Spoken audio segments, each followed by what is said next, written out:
इस वक्त की दोस्तों तमाम बेहद बड़ी खबरें, मुख्य समाचार आप लोगों के लिए लेकर के आए हैं दोस्तों, जहां पर एक एक करके चलेंगे तमाम बेहद बड़ी खबरें, मुख्य समाचार आप तक आगे इसी वीडियो के माध्यम से पहुंचाएंगे। इसलिए लगातार हमारे साथ आगे इसी वीडियो में दोस्तों बने रहिएगा। सभी बड़ी खबरें, मुख्य समाचार जानना आप सभी दोस्तों के लिए बेहद ही जरूरी है। तो वहीं दोस्तों खबरों की तरफ बढ़ने से पहले अगर आप लोग भी इंडिया गठबंधन और राहुल गांधी के समर्थन में खड़े हैं तो अभी इस वीडियो को लाइक कीजिएगा दोस्तों, और कमेंट बॉक्स में कमेंट जरूर कीजिएगा कि आप लोग आने वाले 5 राज्यों के विधानसभा चुनाव में भाजपा के समर्थन में खड़े हैं या फिर कांग्रेस पार्टी के समर्थन में। अपनी राय दोस्तों कमेंट बॉक्स में कमेंट करके जरूर लिखिएगा। पहली बड़ी खबर की तरफ बढ़ते हैं। पीएम मोदी की मुश्किलें चौतरफा बढ़ चुकी हैं। जी हां दोस्तों, मणिपुर के पड़ोसी राज्य मिजोरम में विधानसभा का चुनाव होना है। पीएम मोदी का विरोध इस कदर हो रहा है कि पीएम मोदी ने अपना मिजोरम का दौरा ही रद्द कर दिया है। भाजपा को लेकर के लोगों में जबरदस्त नाराजगी है। जी हां दोस्तों, आप लोगों को बताते चले पीएम मोदी 30 अक्टूबर को मिजोरम के दौरे पर जाने वाले थे, लेकिन इन सब के बीच में अब खबर आ रही है कि वे यहां पर चुनाव प्रचार के लिए रैली करने वाले थे, लेकिन अचानक उन्होंने अपनी निर्धारित यात्रा रद्द कर दी है। मिजोरम सरकार के एक वरिष्ठ अधिकारी ने कहा है कि अब पीएम मोदी की जगह पर केंद्रीय गृह मंत्री अमित शाह मिजोरम आएंगे और यहां पर चुनाव प्रचार करेंगे। दरअसल दोस्तों बताते चले, इससे पहले यहां पर मिजोरम के मुख्यमंत्री ने पीएम मोदी के साथ में मंच साझा करने से इनकार कर दिया था और कहा था कि जो कुछ भी मणिपुर में हुआ उसको लेकर के जनता के बीच में पीएम मोदी को लेकर के काफी गुस्सा है, और अगर वे उनके साथ में मंच साझा करते हैं तो उनकी पार्टी को काफी नुकसान हो सकता है। और अब तो देख सकते हैं कि पीएम मोदी को ही अपना दौरा रद्द करना पड़ गया है, जो कि साफ तौर पर दर्शाता है कि भाजपा को लेकर के जनता के बीच में किस कदर की नाराजगी है। इसके साथ ही एक और बड़ी खबर की तरफ बढ़ते हैं। 5 राज्यों में विधानसभा का चुनाव होना है, उससे पहले ही भाजपा की मुश्किलें बढ़ सकती हैं। बीजेपी का कमल चुनाव चिन्ह रद्द हो, मद्रास हाईकोर्ट में याचिका दायर की गई है। याचिकाकर्ता बोला यह राष्ट्रीय अखंडता का अपमान है। क्या कुछ है पूरी खबर बताते चलें। भाजपा के कमल चुनाव चिन्ह के आवंटन को रद्द करने की मांग को लेकर के मद्रास हाईकोर्ट में एक याचिका दायर की गई है। याचिकाकर्ता टी रमेश ने पहले चुनाव आयोग में इसकी शिकायत की थी। कार्रवाई न होने के बाद उन्होंने अदालत का रुख किया है। अपनी याचिका में याचिकाकर्ता ने कहा है कि राष्ट्रीय फूल होने के नाते कमल पूरे राष्ट्र का प्रतिनिधित्व करता है और इस प्रकार एक राजनीतिक दल को कमल का प्रतीक आवंटित करना अन्यायपूर्ण है। उन्होंने कहा है कि किसी विशेष पार्टी को कमल का चिन्ह आवंटित करना राष्ट्रीय अखंडता का अपमान है। ये यहां पर देख सकते हैं कि पूरा मामला अब हाई कोर्ट में पहुंचा है और यहां पर बीजेपी का कमल चुनाव चिन्ह रद्द करने की मांग की गई है। दोस्तों आप लोगों के अनुसार क्या बीजेपी का कमल चुनाव चिन्ह रद्द होना चाहिए या नहीं? अपनी राय भी कमेंट बॉक्स में कमेंट करके जरूर बताइएगा। एक और बड़ी खबर की तरफ बढ़ते हैं।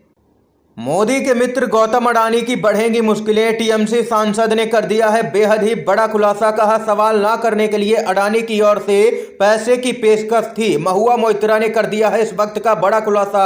जी हां दोस्तों, सवाल पूछने के लिए कथित तौर पर पैसे लेने का आरोप का सामना कर रही टीएमसी सांसद महुआ मोइत्रा ने अब आरोप लगाया है कि संसद में सवाल नहीं पूछने के लिए उनको पैसे की पेशकश की गई थी। महुआ मोइत्रा ने एक इंटरव्यू में दावा किया है कि अडानी समूह के अध्यक्ष गौतम अडानी ने पिछले 3 वर्षों में 2 लोकसभा सांसदों के माध्यम से उनसे 2 बार संपर्क किया है।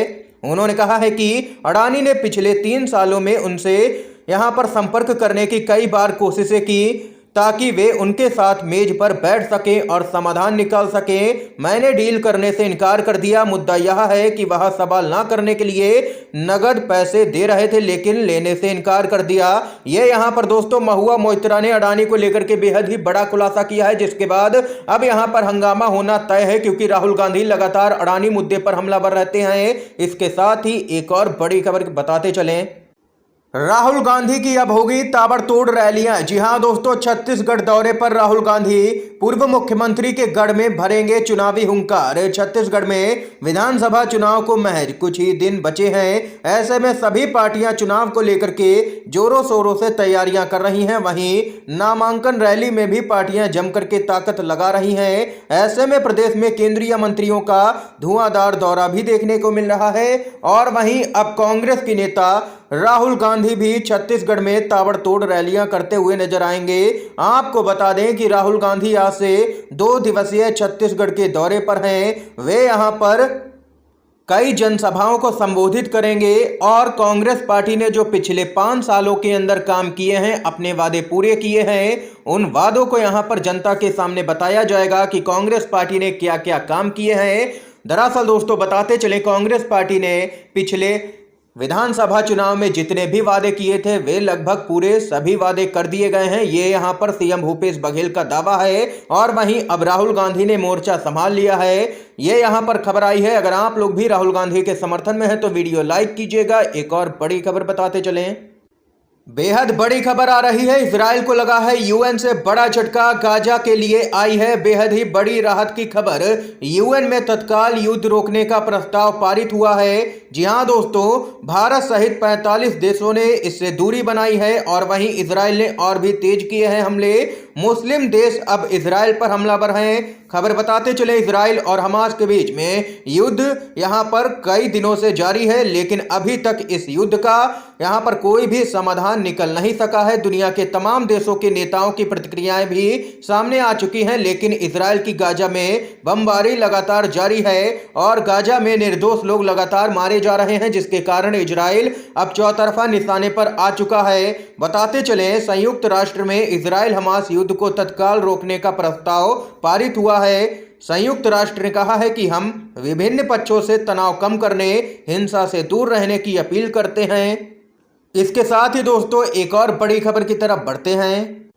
राजस्थान में ईडी की छापेमारी पर भड़के हैं छत्तीसगढ़ के उप मुख्यमंत्री टीएस सिंहदेव। जी हां दोस्तों, कहा ऑपरेशन लोटस पर ईडी सीबीआई जैसी एजेंसियां आखिर क्यों कुछ नहीं करती हैं। चुनावी मौसम में राजस्थान में ईडी की छापेमारी के बाद प्रदेश का सियासी पारा काफी चढ़ गया है। दरअसल राजस्थान कांग्रेस के अध्यक्ष गोविंद सिंह डोटासरा के जयपुर और सीकर वाले आवासों पर ईडी ने एक साथ छापेमारी की, जिसके बाद ईडी मुख्यमंत्री अशोक गहलोत के निशाने पर आ गई और पूरी कांग्रेस पार्टी एकजुट हो गई इस मुद्दे पर और घेरा है जबरदस्त तरीके से केंद्र सरकार को।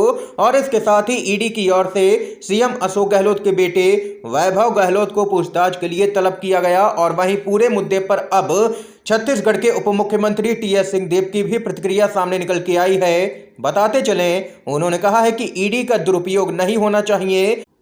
ऐसा नहीं दिखना चाहिए कि जो एक राजनीतिक पक्ष के लोग या कारोबारी हैं जो किसी से जुड़े हुए हैं, केवल उन पर ही कार्रवाई हो रही है। ऐसा नहीं होना चाहिए। ईडी सीबीआई जैसी एजेंसियां तब कहां पर होती हैं जब भाजपा विधायकों को खरीदती है, सरकारें गिराने के लिए ऑपरेशन लोटस चलाती है, तब इन एजेंसियों को आखिर क्या हो जाता है। ये यहां पर सवाल खड़े किए हैं छत्तीसगढ़ के उप मुख्यमंत्री टीएस सिंहदेव ने। दोस्तों इसके साथ ही एक और बड़ी खबर की तरफ बढ़ते हैं। राजस्थान विधानसभा चुनाव, कांग्रेस पार्टी ने और 5 गारंटी का किया है ऐलान। युवाओं को लैपटॉप, आपदा पीड़ितों को 15 लाख रुपए का वादा। जी हां दोस्तों, खबर बताते चले, राजस्थान चुनाव के बीच में पार्टी के नेता के घर पर ईडी की छापेमारी के ठीक बाद कांग्रेस ने राज्य से 5 और वादे किए हैं। सीएम अशोक गहलोत ने यहां पर गोधन गारंटी योजना, युवाओं को लैपटॉप, आपदा पीड़ितों को 15 लाख रुपए और कर्मचारियों को पुरानी पेंशन देने का ऐलान यहां पर किया है। और इतना ही नहीं, यहां पर हर विद्यार्थी के लिए अंग्रेजी माध्यम शिक्षा की भी गारंटी कांग्रेस पार्टी ने दी है। ये यहां पर दोस्तों देख सकते हैं इस समय की आज की तमाम बेहद बड़ी खबरें थी, मुख्य समाचार थे दोस्तों जो हमने आप लोगों तक पहुंचाए। अगर आप लोगों को ये वीडियो पसंद आया हो तो अभी इस वीडियो को लाइक कीजिएगा दोस्तों, ज्यादा से ज्यादा इन खबरों को, मुख्य समाचारों को शेयर कीजिएगा अपने सभी दोस्तों में। और चैनल पर नए हैं तो दोस्तों चैनल को जरूर सब्सक्राइब कीजिएगा। वीडियो देखने के लिए आप सभी दोस्तों का बहुत बहुत धन्यवाद। जय हिंद, जय भारत।